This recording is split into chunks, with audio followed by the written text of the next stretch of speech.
অনেককে বলতে শোনা গেছে যে চুরি করুক যাই করুক তাও তো তারা কিছু কাজ করছে, তারা তো কোনো কাজও করতে পারছে না। হুম। আওয়ামী লীগ অনেক চুরি করছে, 5 টাকার কাজ 30 টাকা দিয়ে করছে, 25 টাকা চুরি করছে। হুম। মানুষ, আমি বলতে শুনছি, মানুষ বলছে যে কাজটা তো রয়ে গেছে, এই যে আপনার মেট্রো রেল চুরি করছে, এই এই টাকা দিয়ে 3টা মেট্রো রেল বানানো যেত হয়তো বা, চুরি করছে, কিন্তু রেলটা তো রয়ে গেছে রে ভাই। হুম। তো এইভাবে কিন্তু মানুষ, এগুলো খুব কুযুক্তি, ভালো যুক্তি না, কিন্তু মানুষটা কিন্তু উচ্চারণ করছে এখন যে এরা কি করতেছে। যদি 3 মাসের মধ্যে নির্বাচনটা হতো, হুম। তাহলে আওয়ামী লীগ সারা দেশে 10টা আসন পাইতো কিনা আমার সন্দেহ আছে।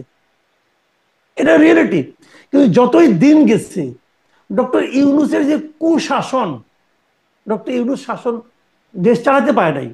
যতই দিন গেছে ইউনূসের এক একটা আকাম কুকামের কারণে, অযোগ্যতার কারণে মানুষ এক পর্যায়ে টায়ার্ড হয়ে গেছে। আমাদের সামনে একটা নির্বাচন হতে যাচ্ছে, 5 মাস পরে নির্বাচনটা হবে।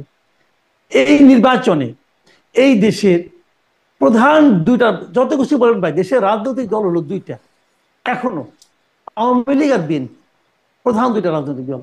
আর দ্বিতীয় স্তরের রাজনৈতিক দল হলো জাতীয় পার্টি এবং জামাত ইসলাম।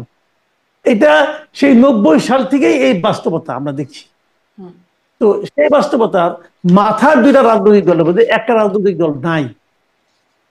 তো এই যে নাই, দল নাই, দলের মাথার লোকগুলি খারাপ, করাপ, চোর ডাকাত সব আছে, সবগুলিকে আপনি জেলে যান, আমার কোনো আপত্তি নেই, কিন্তু আপনি দলটাকে ইলেকশনই করতে দিচ্ছেন না।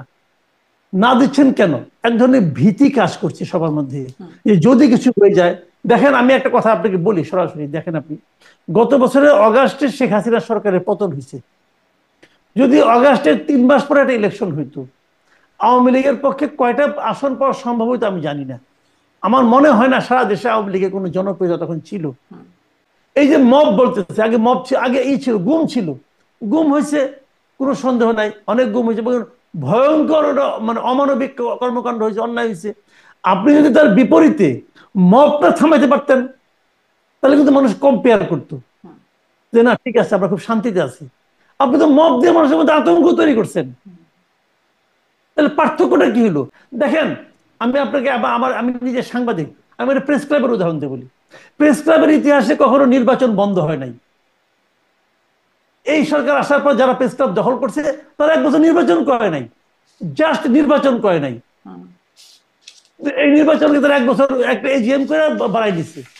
প্রতিদিন প্রেস ক্লাব থেকে, আজকেও দেখলাম না কালকে দেখলাম যে 18 জন না কত নাকি 17 জনকে প্রেস ক্লাব থেকে বহিষ্কার করে দিচ্ছে। তাদের বহিষ্কার মানে তাদের সভা স্থগিত করছে। তো এরকম তো আগে দেখি না রে ভাই। আমি তো প্রেস ক্লাবের মেম্বার আজকে 30 বছর ধরে, হুম। আমি তো এরকম কখনো দেখি নাই।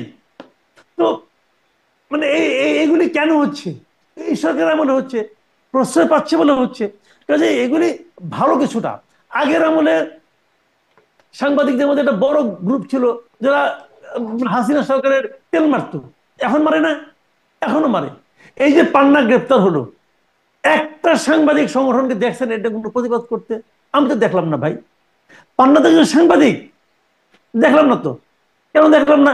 হয়তো তারাও মবের ভয় করে, আমার ধারণা যেটা, হয়তো তারাও মবের ভয় করে। জি।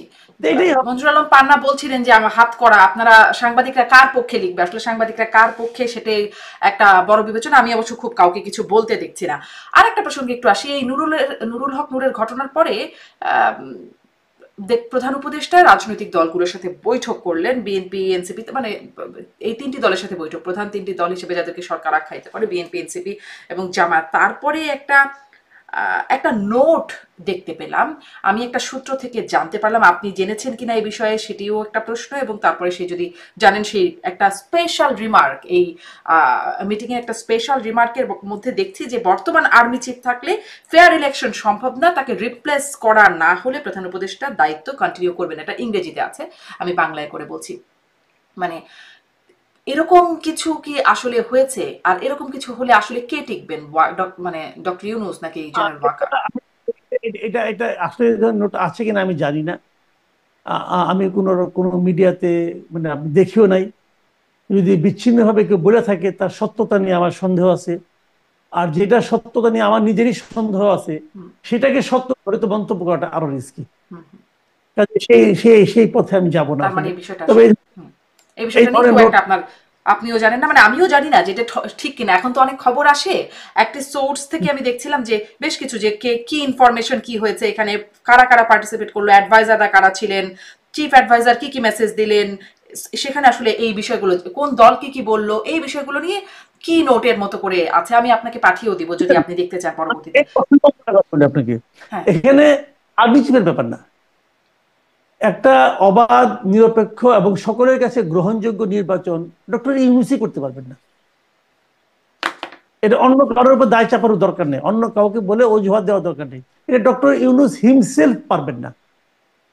পারবেন না এই কারণে, উনি হয়তো করবেন নির্বাচন, উনি বলছেন আমি ইতিহাসে সর্বশ্রেষ্ঠ নির্বাচন উপহার দেব জাতিকে, পারবেন না উনি। উনি পারবেন না এ কারণে যে উনি নিজেই তো পক্ষপাতদুষ্ট ব্যক্তি। যে লোকের আমরা যে নিরপেক্ষ নির্বাচনটা কখন আশা করি, আমরা তখন আশা করি যখন আমরা ভাবি যে এই লোকটা যে ইলেকশন করতেছে উনার কোনো দলের প্রতি কোনো ধরনের পক্ষপাত নাই, উনি নিজের কোনো দলের সঙ্গে নাই, উনার নিজের কোনো দল নাই, এবং উনার কোনো স্বার্থ নাই। এখানে তো উনার নিজের দল একটা আছে, এনসিপি যে ডক্টর ইউনূসের দল, এটা বাংলাদেশের সবাই জানে, এবং উনি ওরা জানাই দিচ্ছেন, একদম ডকুমেন্টেড। উনি এটা একটা পডকাস্টে, বিদেশি একটা ইংল্যান্ডের একটা পডকাস্টে উনি বলেছেন এই কথাটা। তো ফিনান্সিয়াল টাইমসকে উনি বলেছেন যে এটা উনি ওনাদেরকে বলছেন তোমরা একটা দল করো, বলেন নাই? বলছেন তো।